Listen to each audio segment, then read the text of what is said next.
नमस्कार दोस्तों, स्वागत है अपने YouTube channel top trending GK में। दोस्तों इस वीडियो में देखने वाले हैं आरआरसी ग्रुप डी एग्जाम 29 अगस्त 2022 के प्रथम पारी में पूछे गए जीके प्लस साइंस की 45 में से 41 सवाल मिल चुके हैं और सारे सवाल आंसर और एक्स्ट्रा फैक्ट साइज जानने वाले हैं।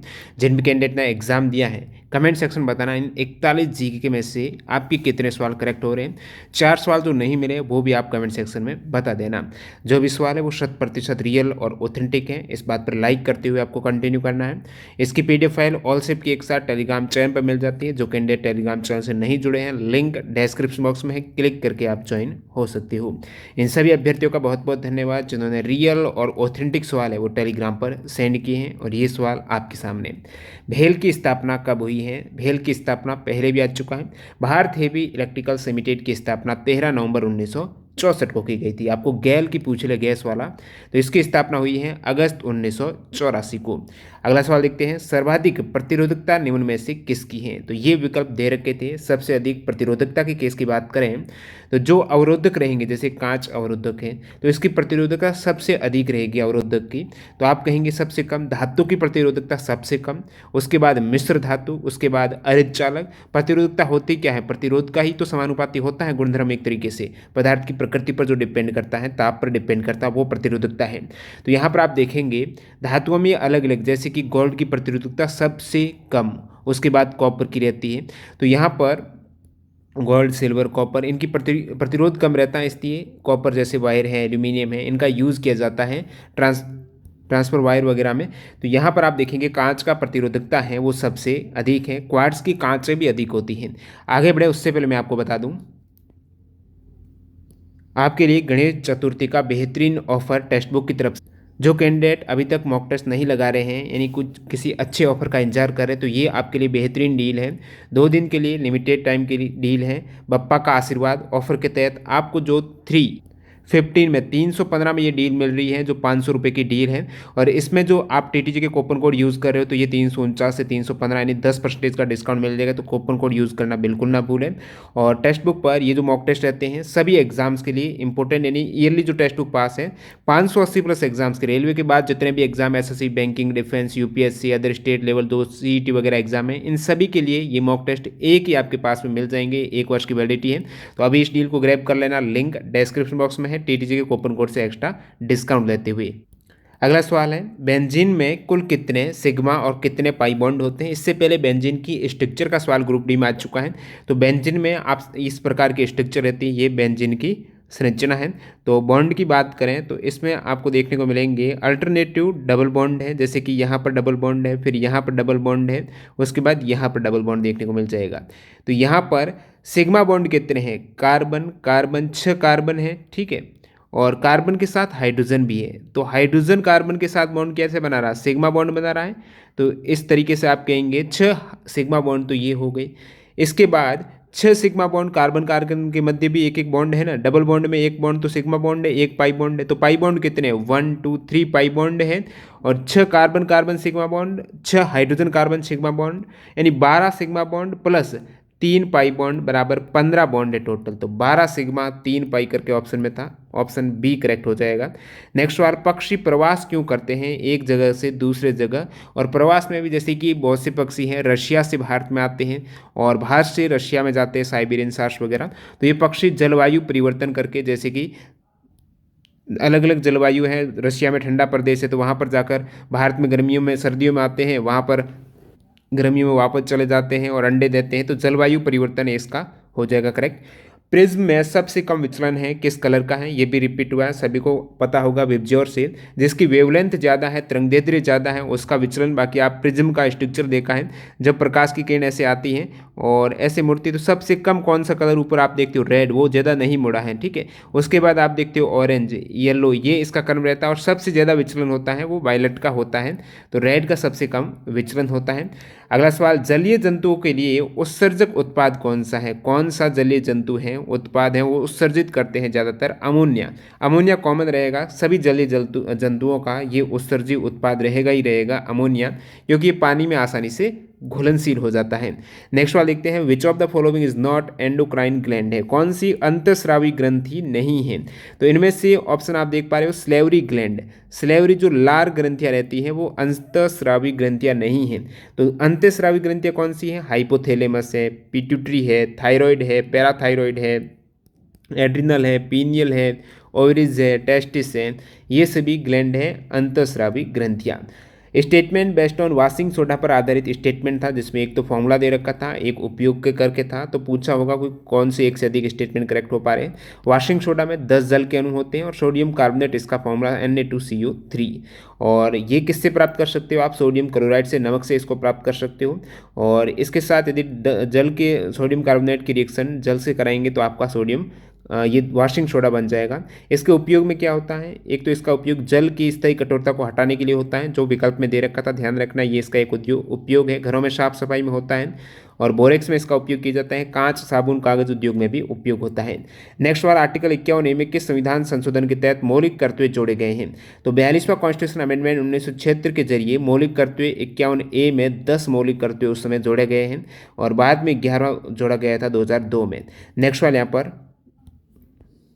न्यूलैंड का अष्टक नियम किस तत्व तक लागू है, ये भी रिपीट हुआ है। न्यूलैंड का अष्टक नियम कैल्शियम तक लागू होता है।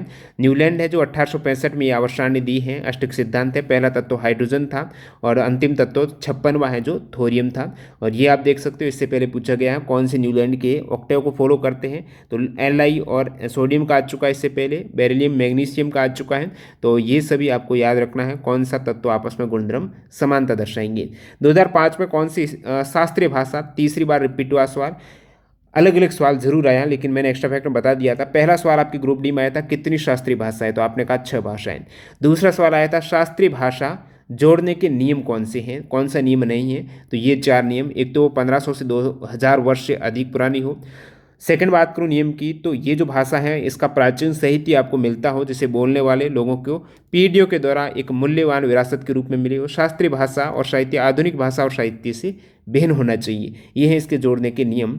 और बाकी आने वाले सेट में एक सवाल आपको देखने को मिलेगा कि सबसे लेटेस्ट वाली शास्त्रीय भाषा कौन सी है, जो लास्ट में ऐड हुई है, वो है ओडिया भाषा 2014 में। आपको 2005 की पूछी तो आप कहेंगे संस्कृत, और सबसे पुरानी ये है तमिल। ये सभी आने वाले में मिलने ही वाले हैं। कन्नड़ और तेलुगु 2008 में हुई है, मलयालम 2013 में, ओडिया 2014 में। नेक्स्ट सवाल, पंचमढ़ी बायोस्फीयर रिजर्व कहाँ पर है, सतपुड़ा रेंज मध्य प्रदेश में है पंचमढ़ी। परिवार नियोजन करने के लिए सही स्टेटमेंट आपको इस प्रकार सवाल था कि स्ट्रेस फ्री एनवायरनमेंट है, यानी बिना किसी चिंता का वातावरण पर्यावरण। यूज स्मोक एंड ड्रिंक, तो स्मोक करना, धूम्रपान और शराब सेवन, ये था। यूज़ प्रोटीन, फूड में प्रोटीन अच्छा है। हेल्थी वेट और बॉडी है, ये सभी परिवार नियोजन में सहायक है। स्मोक एंड ड्रिंक वाला करेक्ट हो जाएगा, तो सही नहीं है, इस प्रकार से पूछा होगा। परिवार नियोजन का मतलब है गर्भधारण को, असमय गर्भधारण को कम करके जनसंख्या को एक तरीके से कंट्रोल करना, वो भी एक अच्छे तरीके से। माता का स्वास्थ्य, परिवार की आय, बच्चों के पालन पोषण, इन सभी को ध्यान में रखते हुए ये परिवार नियोजन है। सबसे पहले भारत ने ही 1952 में ये राष्ट्रीय कार्यक्रम स्टार्ट किया है, परिवार नियोजन राष्ट्रीय कार्यक्रम। ये जरूर याद रखना, 1952 में शुरुआत हुई है। बहुत बार रेलवे ने ये सवाल पूछा है आपकी एनटीपीसी में। रात में पेड़ क्या रिलीज करते हैं, रात में आपको पता है फोटोसिंथेसिस नहीं होता है, उस केस में पेड़ है CO2 क्या करेंगे, रिलीज करेंगे। और फोटोसिंथेसिस में क्या होता है, CO2 यूज होता है जल के साथ, इसलिए वो ग्रहण करते हैं। और यहाँ पर CO2 है श्वसन के रूप में। अब श्वसन में आपको पता है पौधे O2 लेते हैं, CO2 त्यागते हैं। तो आप कहेंगे पौधों से हमें ऑक्सीजन कैसे मिलती, तो वो फोटोसिंथेसिस में जो बाई प्रोडक्ट आपको ऑक्सीजन देखने को मिलता है ना, वही ऑक्सीजन ज़्यादा होती है पौधे जो ग्रहण करते हैं उससे। मधुमेह रोग किसकी कमी से होता है, मधुमेह रोग होता है इंसुलिन हार्मोन की कमी से, इंसुलिन की कमी से, या फिर उच्च रक्त शर्करा। अब शर्करा का मतलब क्या हो गया, शरीर में ग्लूकोज की मात्रा बढ़ रही है, कार्बोहाइड्रेट शर्करा होती है, ग्लूकोज की मात्रा बढ़ जाती है। ग्लूकोज आप कहेंगे एनर्जी बढ़ जाएगी, भाई ग्लूकोज बढ़ रहा है तो शरीर को एनर्जी मिलेगी, तो फिर दिक्कत क्या है, दिक्कत ये है डायरेक्टली ग्लूकोज से थोड़ी एनर्जी मिलती है, उसको तोड़ने से, उसका पाचन करने से मिलती है। अब ग्लूकोज का पाचन कौन करता है, तो वो करता है इंसुलिन। अब शरीर में जब इंसुलिन नहीं रहेगा तो ग्लूकोज एनर्जी में कन्वर्ट कन्वर्ट ही नहीं हो पाएगा। तो इसलिए इंसुलिन का स्रावन होना बहुत ज़्यादा जरूरी है। तो इंसुलिन किससे निकलता है? पैंक्रियाज से, अग्नाशय ग्रंथि के द्वारा स्रावित होता है। और जब इंसुलिन हार्मोन कम हो जाता है तो वहाँ पर ग्लूकोज एनर्जी कन्वर्ट हो ही नहीं पाएगी। इसलिए इंसुलिन का जो डायबिटीज़ के मरीज हैं उनको इंसुलिन का टीका दिया जाता है ताकि ग्लूकोज कन्वर्ट हो जाए एनर्जी में। The largest cell measuring is the egg of an ostrich, यानी जो सबसे बड़ी कोशिका आपको पता है शुतुरमुर्ग के अंडे की, लेकिन पूछ रही है उसकी साइज क्या है। उसकी साइज है 130 से 170 mm इसकी साइज हो जाएगी। नमक आंदोलन को किस नाम से जाना जाता है? तो दांडी मार्च आप इसे कह सकते हो। 12 मार्च 1930 को शुरुआत हुई। यदि इस प्रकार पूछा है कि नमक आंदोलन के जस्ट बाद कौन सा आंदोलन हुआ, तो सविनय अवज्ञा आंदोलन है। नमक कानून को भंग किया गया, नमक कानून का उल्लंघन नहीं किया गया, उसकी अवज्ञा की गई, यानी कोई भी नमक बना सकता है। तो 6 अप्रैल 1930 को जो सविनय अवज्ञा आंदोलन, आप यदि ये नहीं था दांडी मार्च तो आप सविनय अवज्ञा करेक्ट कर सकते थे। और दांडी मार्च की शुरुआत 12 मार्च 1930 से 6 अप्रैल 1930 तक रही है। कहाँ से शुरू हुई थी? तो साबरमती आश्रम से समुद्र तटीय गांव दांडी कहाँ पर है? नवसारी में है। इससे ग्रुप डी 2018 में सवाल आया था, दांडी कहाँ पर है, किस जिले में है गुजरात के। और यहाँ पर नमक हाथ में लेकर नमक विरोधी कानून भंग किया था महात्मा गांधी जी ने। 78 लोग चले थे इस पैदल मार्च में। और कितने माइल्स की ये डिस्टेंस कवर की थी इन्होंने? 385 किलोमीटर, 240 माइल्स कह सकते हो। इससे भी काफ़ी बार सवाल पूछा जाता है। 24 दिन की यात्रा थी। ये सभी फैक्ट इंपॉर्टेंट है। What happen when C reacts with H2SO4, यानी एक्चुअली बाद में कंफर्म किया तो सवाल था कि आपके सल्फ्यूरिक एसिड की कैल्शियम हाइड्रोक्साइड से साक्ट लाइम से आप रिएक्शन कराते हो तो क्या प्रोडक्ट मिलता है? तो कैल्शियम सल्फेट है वो मिल जाएगा जो कि कम घुलनशील नमक के रूप में रहता है। और साथ ही साथ यहाँ पर जल मिल जाएगा यदि कैल्शियम हाइड्रोक्साइड की रिएक्शन थी सल्फर से। यदि रिएक्शन आपकी कैल्शियम की सल्फ्यूरिक एसिड से थी तो धातु है वो हमेशा आपको पता है अम्ल से रिएक्शन करके हाइड्रोजन गैस मुक्त करती है और ये लवण बन गया कैल्शियम सल्फेट। हाइड्रोजन को कौन सा तत्व विस्थापित कर सकता है? अब ये सवाल में आपको दे रखा था अलग अलग स्टेटमेंट में हाइड्रोजन को कौन सा तत्व विस्थापित कर सकता है। अभिक्रियाशीलता श्रेणी के क्रम के अकॉर्डिंग है। जो तत्वों का नाम आपको दे रखा था, कहीं कोई हाइड्रोजन के ऊपर था, कोई हाइड्रोजन के नीचे था, तो मैं आपको कंसेप्ट बता दूं, कोई भी आ जाए कोई दिक्कत नहीं है। तो यहाँ पर ये अभिक्रियाशीलता क्रमणी का नीचे का स्तर आ रहा है, यानी सबसे ऊपर से नीचे की ओर आ रहे हो। यानी सबसे अभिक्रियाशील पोटेशियम है, सोडियम है, calcium, magnesium, aluminium, zinc, iron, lead. अब यहाँ पर आपको हाइड्रोजन दिख रहा है, यानी इसके ऊपर के जितने भी एलिमेंट हैं वो हाइड्रोजन को हटा देंगे, नीचे वाले ये नहीं हटा पाएंगे। ऑप्शन में पारद रहेगा, नहीं हटा पाएगा, कॉपर नहीं हटा पाएगा, सिल्वर नहीं हटा पाएगा, गोल्ड नहीं हटा पाएगा। नेक्स्ट सवाल, विज्ञान और इंजीनियरिंग के क्षेत्र में पद्मश्री 2022 किस महिला को मिला है? आप कहेंगे भाई पद्मश्री तो 107 जनों को दिया गया है, इतना याद करना कैसे संभव हो पाएगा? तो बिल्कुल है, ये सवाल इस टाइप से पूछा गया है डायरेक्टली। विज्ञान और इंजीनियरिंग के क्षेत्र में पद्मश्री 2022, मैं बताऊं 2022 का जो NTPC CBT 2 एग्जाम हुआ था, सेम डिट्टो सवाल ये आया था। जिन भी कैंडिडेट ने देखा होगा उन्होंने इसको करेक्ट कर दिया होगा। वैसे विज्ञान और इंजीनियरिंग के क्षेत्र की बात करूं 2022 में टोटल 7 जनों को ये अवार्ड दे दिया गया है। अब इन 7 में से महिला एक ही है, तो ये महिला का पूछ लिया इन्होंने। सुश्री संघमित्रा बंदोपाध्याय पश्चिम बंगाल से, इनको मिला है पद्मश्री। विज्ञान और इंजीनियरिंग के क्षेत्र में आपको पूछ लें कितने जनों को पद्मश्री मिला, आप कहेंगे 107 को। पद्म भूषण 17 को है, पद्म विभूषण 4 को है। इनसे बार बार सवाल आ रहे हैं, आपको बार बार इसको पढ़ना होगा तभी याद हो पाएगा। नेक्स्ट सवाल लिखते हैं यहाँ पर, किस मंत्रालय ने 19 जून 2021 को विश्व सिकिल सेल रोग, तो यहाँ पर सिकिल सेल रोग दिवस मनाने के लिए जो किस मंत्रालय ने 19 जून 2021 को दूसरा ऑनलाइन राष्ट्रीय सम्मेलन आयोजित किया है सिकिल सेल रोग पर? तो सिकिल सेल रोग पर दूसरा ऑनलाइन राष्ट्रीय सम्मेलन है वो जनजातीय मामलों के मंत्रालय के द्वारा आयोजित किया गया है। और इनके साथ साझेदारी किसने की है? तो साझेदारी फिक्की है, नोवार्टिस है, पिरामल फाउंडेशन, अपोलो अस्पताल, ये सभी के साथ साझेदारी रही है। 16 सेंटीमीटर फोकस दूरी वाले अवतल लेंस से 24 सेंटीमीटर दूरी पर 2.5 सेंटीमीटर की वस्तु रखी जाती है। प्रतिबिंब की ऊंचाई, बार बार इस टाइप से सवाल आ रहे हैं और आप सभी उनको बार बार करेक्ट कर रहे हो क्योंकि इसका कंसेप्ट ऑलरेडी मैं 2 घंटे की वीडियो में बता चुका हूँ। ये न्यूमेरिकल का सवाल आप एक तो सही करने के लिए कार्तिकी चेहरे परिपाटी है, उसमें कोई भी आपका डाउट नहीं होना चाहिए। अवतल लेंस का यहाँ पर पूछा है, तो अवतल लेंस में आपको पता है हमेशा फोकस दूरी हो गई या फिर तिर्ज्या हो गई वो नेगेटिव में रहने ही वाली है। और लेंस फॉर्मूला आपको अप्लाई करना है 1/f बराबर 1/v माइनस 1/u, ये लेंस फॉर्मूला है। और इसमें आपको आवर्धन का भी यूज़ लेना पड़ेगा क्योंकि प्रतिबिंब की ऊंचाई ज्ञात करनी है और साथ साथ बिंब की ऊंचाई दे रखी है। तो आवर्धन क्या होता है, आवर्धन होता है एच डैश बटा एच, यानी प्रतिबिंब की हाइट बटा बिंब की हाइट, और लेंस के केस में V/U पॉजिटिव। अब यहाँ पर वैल्यू आपको रखनी पड़ेगी सभी कार्तिकेय चयन परिपाटी के अकॉर्डिंग। जब अवतल लेंस की बात हुई है, अवतल लेंस में जो बिंब है जिस डायरेक्शन में बनता है उसी डायरेक्शन में, जिस डायरेक्शन में बिंब है उसी डायरेक्शन में प्रतिबिंब भी है, यानी बिंब की दूरी और प्रतिबिंब की दूरी V और U दोनों नेगेटिव रहती हैं अवतल लेंस में। तो सबसे पहले तो फोकस दूरी आपको दे रखी है 16 सेंटीमीटर, तो एफ के स्थान पर आप रखेंगे 16 सेंटीमीटर, वो भी क्या रखेंगे, नेगेटिव में रखेंगे -16। वी के स्थान पर आप क्या रखेंगे, आप कहेंगे वी तो ज्ञात करेंगे हम, ठीक है कर लो याद। और वस्तु की दूरी है 24 सेंटीमीटर है, यानी -24 और आप यू करना पड़ेगा एक तरीके से यहाँ पर, फिर आपको वी की वैल्यू मिलेगी। जो वी की वैल्यू मिलती है, जो भी माइनस प्लस में मिले वो आपको कंसिडर करना है, वी की वैल्यू आपको माइनस में ही मिलने वाली, वो माइनस की वैल्यू यहाँ रखेंगे, यू की वैल्यू ऑलरेडी यहाँ पर है, माइनस माइनस प्लस में आ जाएगा। तो हाइट ऑफ जो इमेज है वो भी प्लस में आने वाली क्योंकि ऊपर की डायरेक्शन में ही बनने वाली, और एच आपको दे रखा ऑलरेडी 2.5 सेंटीमीटर है, वो प्लस में लेना है, तो एच डैश निकल के आ जाएगा। थोड़ा आपको करना पड़ेगा ये सवाल। अगला सवाल है 15 सेंटीमीटर त्रिज्या वाले गोले को काटकर उत्तल दर्पण बनाया जाता है, उसकी फोकस दूरी प्लस माइनस दोनों करके ऑप्शन था, यानी 7.5 सेंटीमीटर प्लस भी था माइनस था। तो मैंने बार बार बताया उत्तल चाहे दर्पण हो चाहे मेरे आपके लेंस हो, दोनों ही पॉजिटिव रहेगी। फोकल लेंथ पॉजिटिव मतलब रेडियस पॉजिटिव। तो 7.5 सेंटीमीटर आदि होती है त्रिज्या की फोकल लेंथ। ओलंपिक 2021 में किस खेल में भारतीय टीम ने पदक जीता है? अब पूछा है भारतीय टीम ने, खिलाड़ी का नहीं पूछा, टीम का। टीम में जैसे पुरुष हॉकी टीम है, तो पुरुष हॉकी टीम ने ओलंपिक 2000 जो टोक्यो ओलंपिक 2020-21 में हुआ है, तो उसमें पुरुष हॉकी टीम ने पदक जीता, वो ब्रॉन्ज मेडल जीता। तो भारत के 4 ब्रॉन्ज मेडल हैं ओलंपिक 2020-21 में।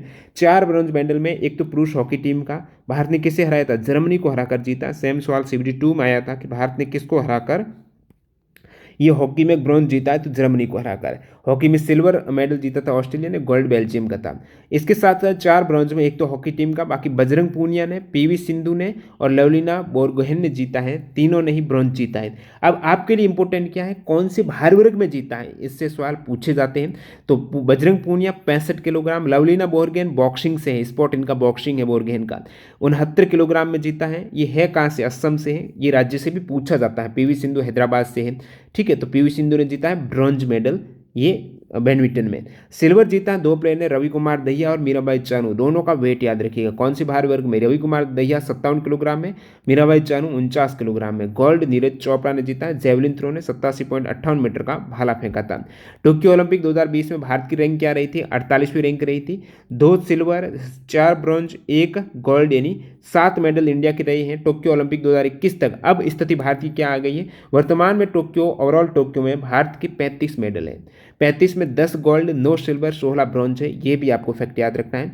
टोक्यो ओलंपिक 2020 का स्पेसिफिक मोटो था यूनाइटेड बाई इमोशन, और 2020 का ओलंपिक शुभंकर है वो है मेरिटोवा। नेक्स्ट वाला देखते हैं, नीति आयोग का अध्यक्ष, साथ साथ मेंशन था अंतरिक्ष विभाग, परमाणु ऊर्जा विभाग, इनके अध्यक्ष कौन है, तो प्रधानमंत्री मोदी जी हैं। तो मोदी जी के पास में वर्तमान में कार्मिक, लोक शिकायत, पेंशन, अंतरिक्ष विभाग, परमाणु ऊर्जा विभाग, ये मंत्रालय और नीति आयोग के भी अध्यक्ष हैं। कौन सी नदी जो पश्चिमी घाट के पर्वत महाबलेश्वर से निकलकर महाराष्ट्र, कर्नाटक, तेलंगाना, आंध्र प्रदेश में होते हुए बंगाल की खाड़ी में गिर जाती है, यानी जो महाबलेश्वर पर्वत है महाराष्ट्र में, वहाँ से नदी निकलती है कृष्णा नदी, ठीक है। कृष्णा की जो ट्राइब्यूटरी है, उपनदियाँ हैं, उसमें कोडानी, वेना, कोयना, पंचगंगा, दूधगंगा, तुंगभद्रा, घाटप्रभा, मालप्रभा, मूसी है, और साथ ही साथ जो कृष्णा नदी के किनारे बसी हुई सिटी है वो है विजयवाड़ा। अगला सवाल लिखते हैं यहाँ पर, स्विस ओपन बैडमिंटन 2022 का खिताब किसने जीता? तो स्विस ओपन बैडमिंटन 2022 का खिताब, मार्च 2022 का करंट अफेयर्स ये भी, तो मार्च 2022 के आज इससे अपने करंट अफेयर्स पूछे गए हैं। PV सिंधु ने ये जीता है स्विस ओपन 2022 का खिताब। उन्होंने थाईलैंड की बुसानन ओंगबामुरुम्फान को हरा कर ये महिला एकल खिताब जीता है। प्रोफेसर नारायण प्रधान को किस क्षेत्र में उनके उत्कृष्ट योगदान के लिए वैज्ञानिक अनुसंधान के लिए 31वें GD बिरला पुरस्कार से सम्मानित किया गया है? GD बिरला पुरस्कार है, किसे दिया गया है, याद रखिएगा, प्रोफेसर नारायण प्रधान को दिया गया है। आपको किसे दिया गया ये नहीं पूछा है, किस क्षेत्र में इनको दिया गया वो पूछा है। तो भौतिक विज्ञान क्षेत्र में उनका अर्धचालक जो नैनो क्रिस्टल है उत्सर्जक अर्धचालक पर प्रकाश का, उस पर उन्होंने शोध किया है। कौन सा पर्व उड़ीसा में मनाया जाता है? विकल्प था रज पर्व, जैसे रजो पर्व बोलते हैं, मासिक धर्म से संबंधित ये पर्व है। और ऐसा माना जाता है इनके अकॉर्डिंग कि इस दौरान धरती माता यानी भूदेवी है वो मासिक धर्म से गुजरती है। नेक्स्ट बार निम्न में से किसका कंपोस्ट जो खाद होती है, कूड़ा खाद है, कचरे से कूड़े से बनाई जाती है, किसके द्वारा, कौन सा किस प्रकार का कचरा उसमें चाहिए? ई कचरा है, जो गैजेट वगैरह होते हैं, मोबाइल फ़ोन एक तरीके से ई कचरा यदि आप फेंक देते हो, ईयरफोन, इस प्रकार ई कचरा तो नहीं होगा कूड़े खाद में। मेडिकल अपशिष्ट भी नहीं होगा, घरेलू अपशिष्ट जरूर होगा, घरेलू जो भी कचरे हैं उनसे आप बना सकेंगे। कौन सा गुजरात में स्थित वन है? गिर वन है। इजी सवाल है। गिर वन्यजीव अभ्यारण्य प्रसिद्ध है, एशिया में सिंह का, लायन का एकमात्र निवास स्थल। कौन सी दोहरी प्रतिस्थापन अभिक्रिया है? तो डबल डिस्प्लेसमेंट में ये ऑप्शन था सोडियम सल्फेट की बेरियम क्लोराइड से रिएक्शन कराएंगे तो बेरियम सल्फेट, डायरेक्ट एनसीईआरटी। त्रिस्तरीय पंचायत में क्या शामिल नहीं है? 3 स्तर कौन से? ग्राम पंचायत है, पंचायत समिति है, जिला परिषद हो जाएगा ये त्रिस्तरीय पंचायत। ऑप्शन इसमें था तहसील समिति, तहसील नहीं होती, पंचायत समिति होती है। 200 वाट का बल्ब 220 वॉट का बल्ब 220 वोल्ट पर प्रवाहित धारा क्या होगी? यानी P बराबर शक्ति का मात्र क्या, शक्ति का फॉर्मूला P बराबर VI। P दे रखा है 200 वोट और V दे रखा है 220, तो 200 बट्टा 220 बराबर आई आ जाएगी, यानी 20/22 कहें या फिर 10/11 कहें। नेक्स्ट सवाल, अल्पसंख्यकों के लिए कौन सी योजना वर्ल्ड बैंक के सहयोग से चलाई जा रही है? नई मंजिल योजना है, अल्पसंख्यकों के लिए ये योजना है विश्व बैंक के सहयोग से। सेम सवाल शिवजी फर्स्ट में आया था आपकी ग्रुप डी नहीं एनटीपी शिवजी फर्स्ट में। तो जो कैंडिडेट एनटीपी शिवजी फर्स्ट के 5320 क्वेश्चंस की जो 133 पारियों की पीडीएफ फाइल इस प्रकार एक्स्ट्रा फैक्ट से डाउनलोड करना चाहते हैं, डिस्क्रिप्शन बॉक्स में लिंक मिल जाएगी, वेबसाइट से विजिट करके डाउनलोड करना। कोई किस प्रकार डाउनलोड करना है वो डेमो वीडियो आप चेक करना डिस्क्रिप्शन बॉक्स में। तो ये योजना है 8 अगस्त 2015 को शुरू की गई है। अल्पसंख्यक समुदाय के लिए जो एक तरीके से पढ़ाई बीच में छोड़ चुके हैं उनको प्रशिक्षण देना, 70% युवाओं को नौकरी दिलाने का उद्देश्य भी है। अगला सवाल, 2 कुंडली ए और बी किसी निश्चित डिस्टेंस पर हैं, 2 कोइल हैं ए एंड बी कोई निश्चित डिस्टेंस पर हैं, तो आपको पूछा क्या है चुंबकीय प्रेरण कब ज़्यादा होगा? अब एक कुंडली दूसरे के पास में आती है ना तो वहाँ पर इंडक्शन होता है, प्रेरण होता है। जैसे इसमें करंट प्रवाहित हो रही है कुंडली में, वो दूसरी कुंडली के पास में आ रही है तो इंडक्शन से उसमें भी करंट प्रवाहित होने लग जाएगी। तो जब पास में आती है ना कुंडली, एक कुंडली दूसरे के पास में आती है, उस केस में ये हो पाता है। तो यहाँ पर ये थोड़ा सवाल लंबा होगा, कौन सी कुंडली में धारा प्रवाहित हो रही है वो दिया रहेगा। जिसमें धारा प्रवाहित हो रही है उसको दूसरी के पास ले आए या दूसरी को उसके पास ले आए, यानी नज़दीक लाना ही उद्देश्य है। तो आप कहेंगे दोनों एक दूसरे के पास आएगी तब ये हो पाएगा। और यदि एकदम तेज़ी से आती है एक कुंडली, यदि ज़्यादा कोई स्पीड का भी मेंशन था ना तो स्पीड का ध्यान रखना, यदि कुंडली की स्पीड ज़्यादा तेज़ी से पास में आ रही, दूर हट रही, तो वहाँ पर इंडक्शन ज़्यादा होगा, विद्युत जो प्रेरण ज़्यादा होगा तो धारा ज़्यादा प्रवाहित होगी, स्पीड कम वाली इसके सापेक्ष। एक तार जिसकी लंबाई L और उसका अनुप्रस्थ काट क्षेत्रफल A है, उसका प्रतिरोध 0.2 ओम है। बार बार इस फॉर्मूले से सवाल आ रहा है, R बराबर रो L/A होता है। तो यहाँ पर प्रथम केस में R की वैल्यू आपको दे रखी है 0.2 और ये हो जाएगा। पहले केस में लंबाई L है पर अनुप्रस्थ काट क्षेत्रफल A है, तो रो L/A की वैल्यू एक तरीके से आपको 0.2 दी गई। सेकेंड केस में क्या है, लंबाई 2L है, यानी आपको रो एक समान पदार्थ है ना तो रो तो समान रहेगा, 2L/A कितना, A है 4A/4A बराबर में R आपको ज्ञात करना है। तो कैसे कर पाएंगे, आपको पता है 2 दूनी 4। अब क्या रह गया आपके पास रहा है 1/2 गुणा रो L/A बराबर R। अब रो L/A की वैल्यू यहाँ से कितनी है 0.2, तो 1/2 गुणा 0.2 यानी 0.2 में 2 का भाग देंगे तो 0.1 आंसर आएगा ना, जो ऑप्शन ए करेक्ट हो जाएगा। नेक्स्ट सवाल, तत्वों के कोष में इलेक्ट्रॉन की संख्या का सही क्रम। तो 2n² से इलेक्ट्रॉन भरे जाते हैं कोष में, सेल में, सबसे निम्न स्तर पर K, उसके बाद L, उसके बाद M। तो K में इलेक्ट्रॉन सबसे कम आएंगे क्योंकि पहला है, दूसरा है, तीसरा, प्रथम कोष है। N के स्थान पर 1 रखेंगे, 2 गुणा 1 का स्क्वायर कितना है 2, तो K कोष में 2 इलेक्ट्रॉन है सबसे कम। इसी प्रकार L कोष में कितना, 2 गुणा 2 का स्क्वायर यानी 4 दूनी 8 है, और M में आप कहेंगे 2 गुणा 3 का स्क्वायर 9 दूनी 18 है, तो सबसे अधिक M कोष में। किसी देश की वास्तविक अर्थव्यवस्था ग्रोथ क्या होती है, सभी में जीडीपी करके आगे कुछ औसत जीडीपी था, ये सभी ऑप्शन दे रखे थे। तो पूरा लैंग्वेज नहीं मिली इस सवाल में क्या पूछा था। एक सवाल था हिंदू धर्म में पेड़ों की रक्षा व रोग निवारक देवता के रूप में किससे पूजा जाता है, यानी किन्हें कौन सा पौधा है उसे देवता के रूप में और रोगों से मुक्ति दिलाने वाला माना जाता है। तो सोम रस आपने सुना ही होगा, तो सोम देवता एकदम करेक्ट हो जाएगा, सोम का पौधा। N2 में कितने सहसंयोजक बंध होते हैं, नाइट्रोजन में ट्रिपल बॉन्डिंग बनाता है। तो नाइट्रोजन के पास कितने इलेक्ट्रॉन होते हैं, बाहरी कोश में 5 इलेक्ट्रॉन वैलेंस इलेक्ट्रॉन रहते हैं। 5 में से 3 इलेक्ट्रॉन तो यहाँ आ गए, 2 इनके पास रह जाएंगे और 3 इसके भी, तो दोनों आपस में शेयर कर रहे हैं, कोवैलेंट बॉन्ड बन रहा है कितने 1 2 3 और 2 इलेक्ट्रॉन यहाँ आ जाएंगे। तो 5 संयोजी इलेक्ट्रॉन मिलकर 3 कोवेलेंट बॉन्ड इसमें बना देंगे N2 में। तो आपने यहाँ पर 45 में से 41 सवाल एग्जैक्ट सवाल देखे हैं। और कोई भी आपको डाउट लगता है जिनमें कैंडिडेट ने एग्जाम दिया ये सवाल इस टाइप से था, लैंग्वेज इस टाइप से था, वो कमेंट सेक्शन में बताना ताकि और कैंडिडेट को भी पता चले। मिलते हैं सेकंड शिफ्ट की वीडियो के साथ, बाय बाय। और ध्यान रखना जो कैंडिडेट मॉक टेस्ट लगाना चाहते हैं अभी अच्छा ऑफर है, बेहतरीन डील है जिसमें TTG के कूपन कोड यूज़ कर लेना। 315 में ये डील आप ग्रैब कर सकते हैं गणेश चतुर्थी के अवसर पर। धन्यवाद।